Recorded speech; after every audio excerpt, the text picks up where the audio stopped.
Assalamualaikum warahmatullahi wabarakatuh. Halo teman-teman, perkenalkan nama saya Musayada. Saat ini saya sedang menempuh pendidikan S1 di STIN Tengku Irneng Labuh, Aceh Barat. Nah, saya mengambil program studi PAI yaitu Pendidikan Agama Islam dan saat ini sudah berjalan di semester 2. Oke, jadi pada kesempatan kali ini saya akan membahas sedikit tentang filsafat umum. Baik itu pengertiannya, objek dari filsafat, metode, dan juga struktur pembahasan dalam filsafat. Oke, baik teman-teman. Yang pertama langsung saja, yaitu pengertian filsafat. Apa sih filsafat itu? Nah, jadi secara etimologis atau secara bahasa, filsafat ini diambil dari berbagai macam bahasa. Ada yang diambil dari bahasa Inggris, bahasa Yunani, kemudian bahasa Arab. Nah, dari bahasa Inggris, filsafat ini disebut dengan filosofi. Nah, adapun dalam bahasa Yunani, filsafat ini disebut dengan philos dan juga sophein. Nah, dalam bahasa Arab, filsafat ini disebut dengan falsafah. Nah, akan tetapi pada awalnya kata filsafat itu diambil dari bahasa Yunani, yaitu philos dan juga sophein. Arti dari philos adalah cinta, sedangkan sophein itu artinya adalah kebijaksanaan. Oleh karena itu, kita dapat artikan bahwa filsafat itu dapat diartikan sebagai cinta, kebijaksanaan, ataupun kebenaran. Nah, itu secara bahasa.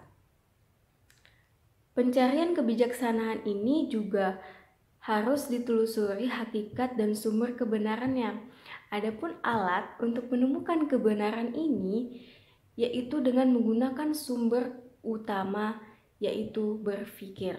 Nah, oleh karena itu, kebenaran filosofis tidak lebih dari kebenaran yang berpikir secara rasional dan juga radikal. Filsafat ini adalah pencarian kebenaran yang dilakukan dengan alur berpikir yang sistematis. Maksudnya apa? Maksudnya adalah perbincangan mengenai segala sesuatu ini dilakukan dengan teratur dan mengikuti aturan atau sistem yang berlaku atau sistem yang ada, sehingga tahapan-tahapannya ini dengan mudah dapat dilakukan. Nah, berpikir secara sistematis ini tentu saja tidak bisa loncat-loncat saja, melainkan harus mengikuti aturan yang ada. Nah, itu secara bahasa. Adapun secara terminologis atau secara istilah, ada banyak pendapat dan makna filsafat secara istilah. Nah, menurut filosof Juhaya S. Praja bahwa filsafat dalam arti yang sangat formal yaitu suatu proses kritik atau pemikiran terhadap kepercayaan dan sikap yang dijunjung tinggi. Nah, suatu sikap falsafi yang benar adalah sikap yang lurus dan mencari. Sikap itu merupakan sikap toleran dan terbuka dalam setiap masalah ataupun problem. Berfilsafat tidak hanya sekadar berarti membaca atau berpengetahuan saja, tetapi lebih jauh seseorang itu perlu untuk berargumentasi, kemudian memiliki teknik analisis, dan juga memiliki pengetahuan sehingga ia benar-benar merasakannya secara falsafi. Nah, filsafat ini mengantarkan semua yang mempelajarinya ke dalam refleksi pemikiran yang mendalam dan penuh dengan hikmah. Nah, ada banyak pendapat nih menurut beberapa ahli filsafat. Yang pertama yaitu menurut Plato. Menurut Plato, filsafat itu adalah ilmu pengetahuan yang berupaya mencari kebenaran yang asli. Itu menurut Plato. Kemudian yang kedua, dan menurut Aristoteles, yaitu muridnya si Plato. Menurut Aristoteles, filsafat itu adalah ilmu pengetahuan yang meliputi kebenaran yang di dalamnya terdapat ilmu-ilmu metafisika, logika, retorika, etika, politika, dan juga estetika ataupun keindahan. Itu menurut Aristoteles. Kemudian yang ketiga yaitu menurut Al-Farabi nih. Menurut Al-Farabi, filsafat itu adalah ilmu pengetahuan tentang alam maupun bagaimana hakikat yang sebenarnya. Itu menurut Al-Farabi. Kemudian yang keempat, ada menurut Immanuel Kant. Menurut beliau, filsafat ini adalah segala pengetahuan yang menjadi pokok dan pangkal segala pengetahuan yang mencakup 4 persoalan, yaitu yang pertama, apakah yang kita ketahui? Yang kedua, apa yang seharusnya kita kerjakan? Yang ketiga, sampai di manakah harapan kita? Dan yang keempat, apakah yang dinamakan dengan manusia? Nah, jadi dari beberapa pembahasan tadi dapat kita tinjau kembali, filsafat itu secara etimologi berarti cinta dan juga kebijaksanaan. Nah, yang diambil dari bahasa Yunani tadi. Filsafat ini artinya adalah ajaran atau orang yang mencapai taraf tertinggi pengetahuan dan mencintai kebenaran dalam arti kebijaksanaan. Nah, makna kedua falsafi yaitu suatu proses yang terus-menerus mengenai aktivitas pemikiran yang murni, yang menghasilkan kebenaran dalam arti kebijaksanaan yang kemudian menjadi pandangan hidup seseorang ataupun suatu kelompok manusia tertentu. Nah, itu tentang pengertian filsafat. Next ya teman-teman. Itu yang kedua, tentang objek pembahasan filsafat. Apa saja objeknya? Nah, filsafat sebagai kegiatan berpikir itu menyelidiki objek yang tidak terbatas. Kenapa? Karena isi filsafat ini ditentukan oleh apa yang dipikirkan. Nah, objek yang dipikirkan oleh filosof itu ialah segala sesuatu yang ada dan mungkin ada. Jadi ada yang udah ada dan ada yang mungkin bisa jadi ada. Itu objek filsafat. Nah, dapat kita bagi objek filsafat itu menjadi dua. Yang pertama yaitu objek materia dan yang kedua yaitu objek forma. Oke, kita yang pertama dulu. Objek materia. Objek materia ini adalah segala yang ada dan mungkin ada. Ini objek materia, yaitu objek yang banyak sama dengan objek materi sains. Bedanya itu yang pertama, sains itu menyelidiki objek yang empiris, maksudnya sesuai dengan pengalaman, ada pengalamannya. Nah, sedangkan filsafat menyelidiki objek empiris juga, tetapi juga objek yang abstrak.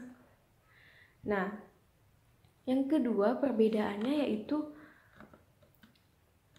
objek materi sains ini tidak menyelidiki tentang misalnya Tuhan, kemudian hari akhir. Nah, di dalam objek materia filsafat ini dibahas tentang Tuhan, hari akhir, dan yang hal-hal tidak empiris lainnya.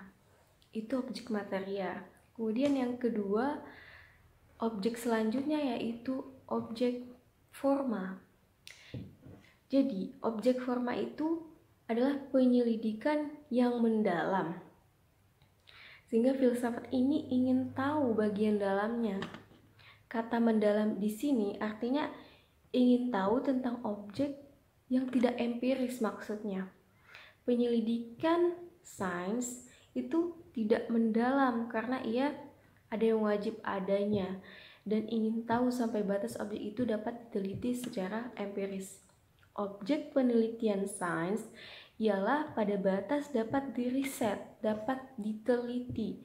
Sedangkan objek penelitian filsafat ini pada daerah yang tidak dapat diriset lagi, sehingga dapat dipikirkan secara logika, secara logis. Sains ini menyelidiki dengan penelitian.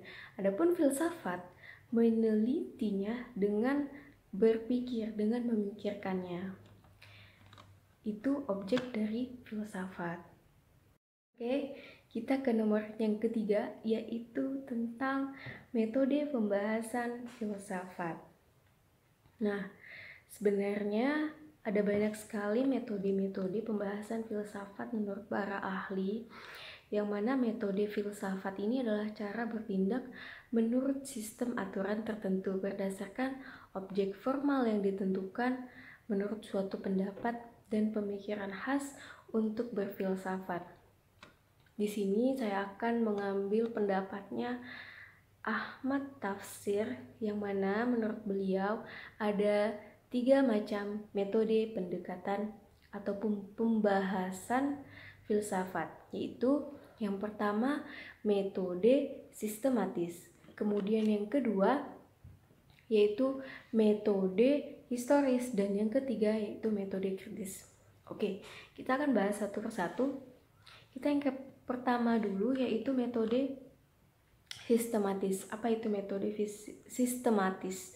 Nah, jadi metode sistematis ini adalah metode yang mendalami struktur pembahasan filsafat. Metode ini dimulai dengan banyak membaca buku, tentunya buku filsafat, kemudian memahami pengertiannya, kemudian objek yang dikaji apa saja, sistematika filsafat, kemudian makna ontologi, epistemologi, dan aksiologi, kemudian yang lain-lainnya terkait dengan filsafat. Nah, mula-mula dengan menghadapi teori ini dan juga beberapa cabang-cabang filsafat. Setelah itu baru ia mendalami teori hakikat, ontologi, dan kemudian mendalami teori nilai aksiologi filsafat. Dengan demikian, setiap cabang atau subcabang dan aliran-aliran filsafat akan terbahas, menghafal istilah-istilah yang disajikan filsafat, dan juga memahami berbagai batasannya secara kognitif atau secara pengetahuan.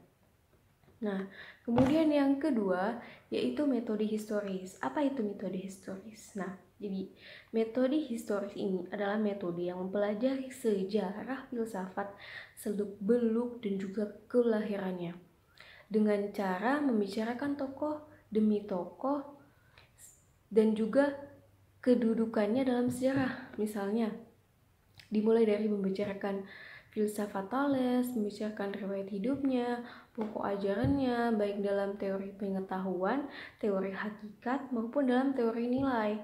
Nah, pada metode ini, semua yang berbau sejarah itu dikumpulkan, dibaca, dihafalkan, kemudian dipahami, dan jika mampu dianalisis.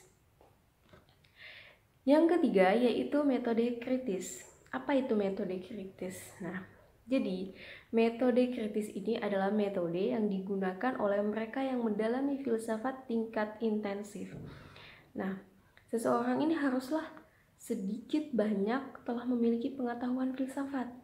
Metode ini dilakukan setelah 2 metode tadi, yaitu sistematis dan juga historis ini sudah terlewati, sudah dilakukan.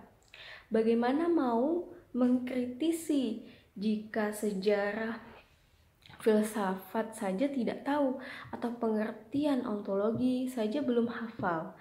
Bagaimana membahas filsafat dapat mengambil pendekatan sistematis ataupun historis?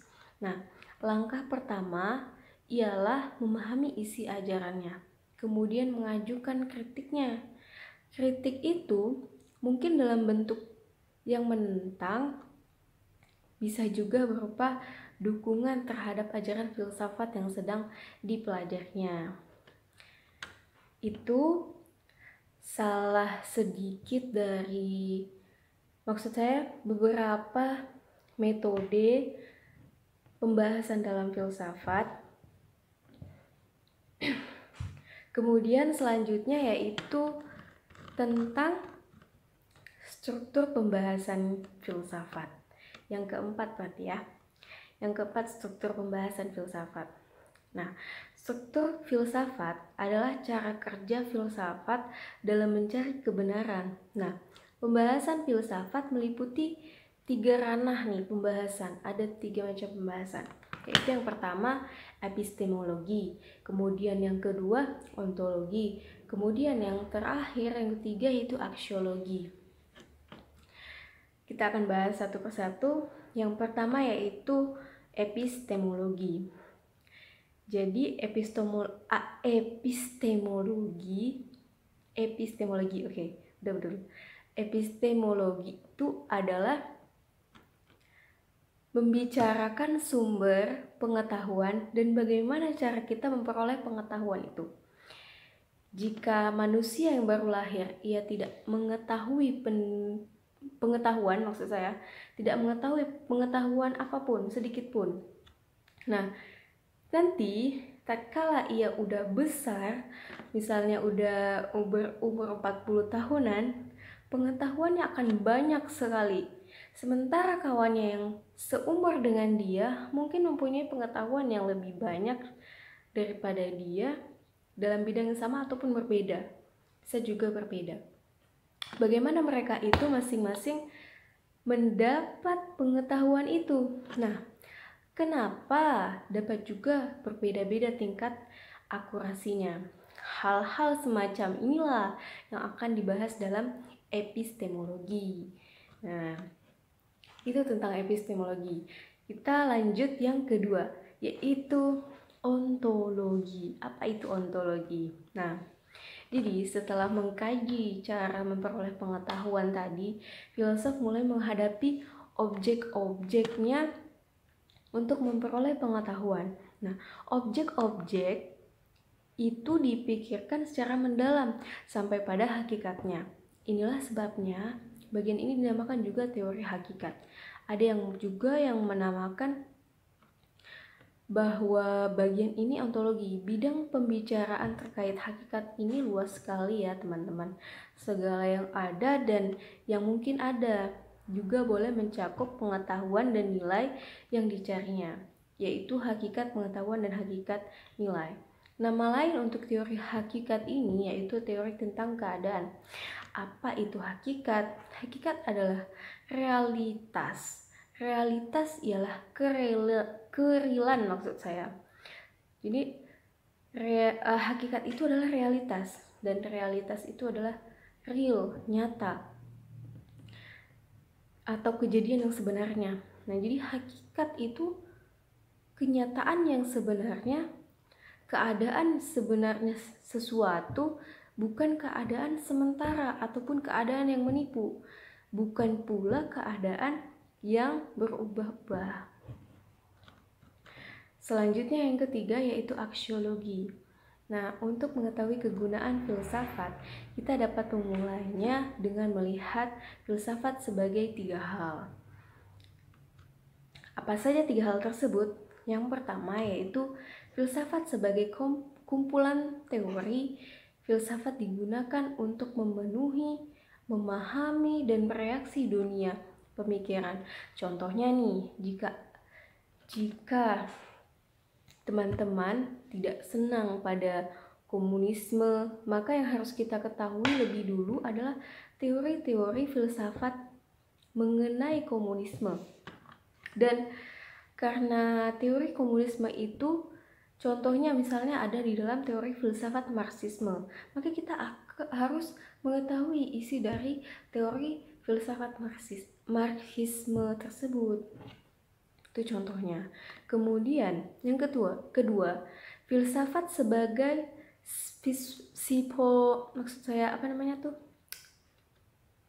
Nah, yang kedua, filsafat sebagai filosofi, filosofi dari kehidupan. Filsafat ini dipandang sebagai pandangan hidup, yang mana fungsinya ini mirip sekali dengan agama. Oke, yang kedua, filsafat sebagai filsafat sebagai philosophy of life, yaitu filosof dari kehidupan, dalam kehidupan. Nah, filsafat di sini dipandang sebagai pandangan hidup, sebagai falsafah dalam kehidupan seseorang. Itu makna dari filosofi. Nah, yang ketiga yaitu yang sangat penting adalah filsafat sebagai metodologi dalam memecahkan masalah, dalam memecahkan sebuah problem.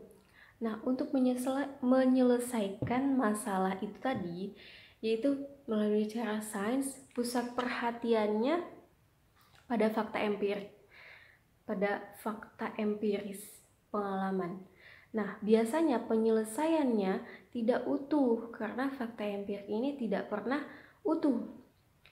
Alternatif orang menyelesaikan masalah melalui cara filsafat berdasarkan hati nuraninya.